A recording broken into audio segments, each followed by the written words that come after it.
Voici un dernier exemple avec cette fois-ci un réseau de classe A, qui se compose d'un masque par défaut en /8, ce qui représente de très gros réseaux avec plus de 16 millions d'IP. Le principe reste identique. Chaque fois qu'un bit est emprunté, le nombre d'adresses de sous-réseau augmente et le nombre d'adresses DOT disponibles par sous-réseau diminue. Admettons que nous souhaitons emprunter 2 bits pour pouvoir créer 4 sous-réseaux.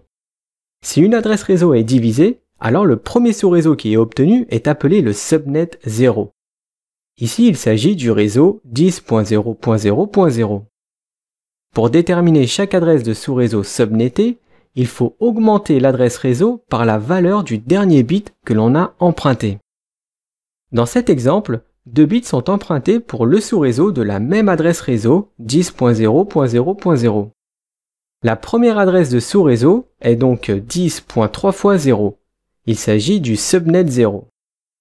Le dernier bit emprunté est celui qui porte la valeur 64.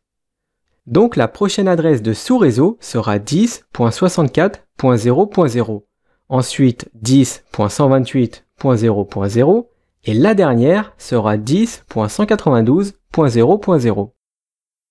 Maintenant que nous avons nos adresses réseau, on peut en déduire simplement les adresses de broadcast. Il s'agit de l'adresse IP qui précède le réseau suivant. Et pour finir, on peut noter les plages d'adresses IP utilisables pour un hôte pour chacun des sous-réseaux. N'hésitez pas à vous entraîner pour bien comprendre le rôle que joue le masque de sous-réseau.